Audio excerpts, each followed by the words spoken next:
Hey, what's up guys, this is Vimal here and welcome back to TRHD. Today I'm back with another awesome video. We've got a new super budget smartphone on my desk. Now this smartphone offers some great features for the price. It costs only 6,500 rupees but has some awesome features like 18:9 display, 3GB RAM, triple cameras and also has face unlock. The specs look really promising for the price. I can't wait to show it to you guys. Let's get started with the unboxing. The smartphone is made by this company called Umidigi and the model is A1 Pro. The phone came in this sort of packaging. Let me unwrap it. So here it is, the Umidigi A1 Pro. The box looks nice. You've got the Umidigi branding here. Let me slide it out. It's a simple black box with the Umidigi logo at the center. There's nothing much written on it. Let's check out the back side. You've got the specs of this phone here. It's got an all-new MediaTek 6739 quad-core CPU that's clocked at 1.5 GHz, runs on Android 8.1 Oreo, has 3GB RAM and 16GB internal storage, has a hybrid SIM card slot, comes with 3150 mAh battery, has 5.5-inch HD plus 18:9 display, dual cameras at the back and a 5-megapixel camera on the front. It's a dual 4G smartphone and also has VoLTE support. So these were some of its specs. Now let's get started with the unboxing. So here is the Umidigi A1 Pro. It comes in 3 colors. I've got the icy blue model. Let me take it out of the box. Oh, the phone comes pre-installed with a screen guard and a case. That is very nice. You don't need to buy anything separately. From my initial impressions, I have to say the phone feels compact in my hand. We'll come back to the phone in a moment. First, let's see what else do we have in the box. You've got a small leaflet here that says link to the world. I guess you've got some documents in it. Let's open and check it out. You have a SIM ejection tool and a user manual. Now make sure to read it for all the info on the product. Along with that, you get a USB Type-C cable for charging and data transfer and a 5V 2A Umidigi fast charger. Yes, the A1 Pro supports fast charging. So these were all the items we got in the box. Now let's check out the smartphone. First, let me remove the case on the phone and show you what kind of case it is. It's a dark colored semi-transparent silicone case. The quality looks nice. And here is the Umidigi A1 Pro. It comes pre-installed with a screen guard on the front. Let me show you the back. This is how it looks like. There's a sticker over here with all the details. Alright, let's peel the sticker on the front. So this is how it looks like. The A1 Pro has a 5.5-inch 18:9 HD plus display. And at the top, you have an earpiece, a 5-megapixel camera to the right, and few sensors. There's nothing else on the front. Let's remove the sticker at the back and check out the build quality. Oh my god, just look at that finishing guys. Holy smokes, that's awesome. Just look at those reflections. You've got the Umidigi branding here. The back of the panel looks like 3D glass, but I think it's plastic. I'm not 100% sure as the company has not specified anything about that, but it looks really beautiful. You've got the fingerprint sensor here, a dual tone LED flash, and has a dual camera setup at the back. One is a 13-megapixel camera with f2.0 aperture, and the other one is a 5-megapixel camera. Above that, you've got a secondary noise cancellation mic. On the right, you've got a power button and a volume rocker above that. The quality of the buttons is nice. At the top, you've got a SIM card slot. It's a dual SIM dual 4G phone and also supports VoLTE. There is nothing on the left, and this is how the bottom looks like. You've got a microphone, a 3.5mm socket, a USB Type-C port, now that's a surprise, and this is its speaker. So that was our overview on the design of the smartphone. For a 6,500 rupees phone, it looks absolutely beautiful. Alright, let's power it on and see if it's got some juice in it.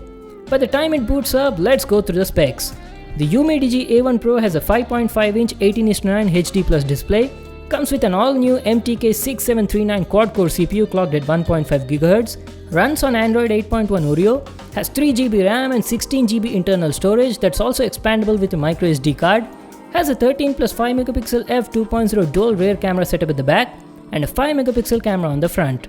This phone comes with a 3150 mAh battery, supports quick charging, also has face unlock and weighs about 173 grams. So the phone has finally booted up and I've also gone through the setup process. First let me tell you about the comfort and the handling. The phone feels very compact and comfortable to hold in the hand. All the buttons are easily accessible. It feels a bit heavy for the size. And one more thing I'd like to tell is the back of the phone is really glossy and attracts a lot of fingerprints, so you need to keep cleaning it. I suggest you to use the phone with a case on it as it will give you more grip and avoid smudges at the back. The fingerprint scanner is also placed in a good position. I've set up the fingerprint reader. Let's unlock and see how fast it is. As you can see, the fingerprint scanner was accurate and unlocks the phone most of the time, but there's a slight delay. It was taken about a second to second and a half to unlock the phone. It also has face unlock on it. The face unlock was also working well in bright light conditions, but it was struggling a bit in low light. So this is how the phone's interface looks like. It runs on Android 8.1 and gives nearly stock Android experience. This is Umidigi's custom launcher. You can access the app drawer by swiping up from the bottom. Let me show you the notifications panel. It is very similar to that on stock Android. I've installed a Jio SIM on this phone, and as you can see, VoLTE works perfectly fine. I've tested 2 to 3 Indian SIM cards on it, and all of them were working perfectly fine. Now let's check out the settings app. The settings app looks similar to stock Android. You've got the face unlock settings here. Remaining all the settings are same, nothing special. Let's check out the about phone.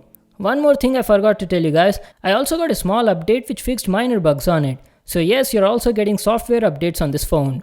The A1 Pro runs on Android 8.1 Oreo. Here's the Easter egg, and the security patch it's running is April 2018. Now let's see how much storage is available on it. It has 16 GB of internal storage, and out of that you get about 10 GB of usable space. And since I've already installed few apps and games, we are left with 5 GB of free space. So that was about the settings app. Now let's talk about the display. The Umidigi A1 Pro has a 5.5-inch 18:9 HD Plus display. The display quality is actually good for the price. The colors look rich, the white balance is good, and the detail is also okay. It's only a 720p panel, but for the price what you're paying, you can't expect more than that. The display is also quite bright and easily viewable in outdoors. And the viewing angles are also decent. The picture looks the same no matter from where you view it. Now let's check the speaker quality. Let me play music and see how the audio sounds like.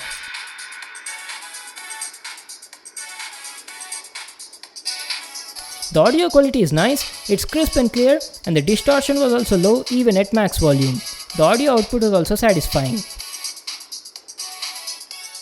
Coming to the benchmarks, I've installed Antutu and ran benchmarks. It got a score of about 46,000, which is a pretty decent score for a phone of this price range. You can play most of the basic games, and it can also handle some of the heavy games, but at lower graphics settings.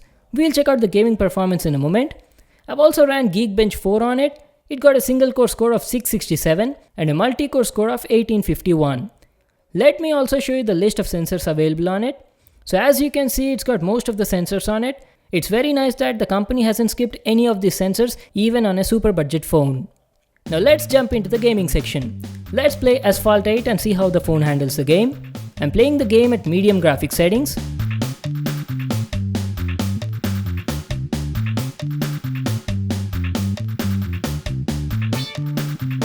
The phone handles the game very well. Asphalt 8 was running smooth on it. There were very minimum lags. Just check out the gameplay.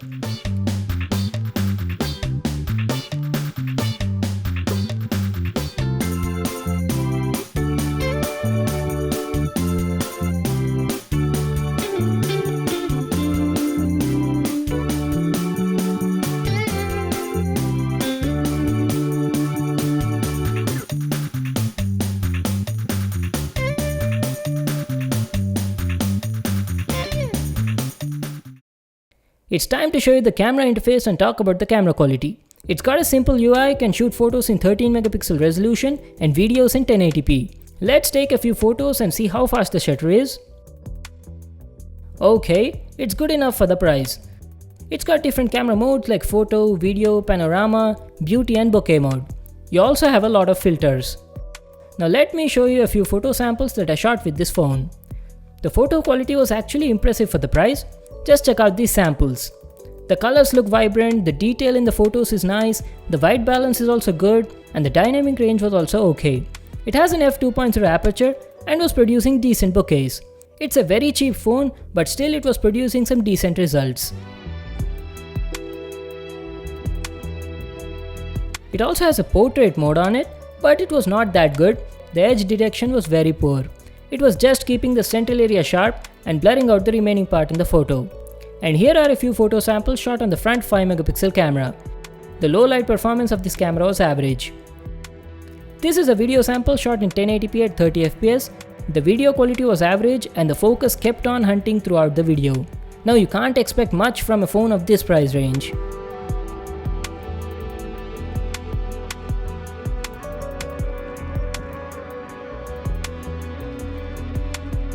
Coming to the battery life, it has a 3150 mAh battery and the battery life was decent. On an average, I was getting around 4 to 4.5 hours of screen on time with my kind of usage, which includes watching YouTube, taking pictures, and using social media apps. With this kind of usage, you'll easily get about a day's battery life.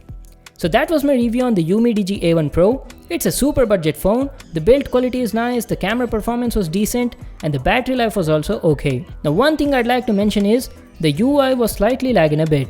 It's not much noticeable, but you can feel that slight lag. Rest everything else was fine. It costs about 6,500 rupees. I'll leave a link to that in the description box below. You can get it from there. So that was it for today. Thanks for watching this video. Make sure to give it a thumbs up and subscribe to my channel for more new awesome videos. And I'll see you in the next one.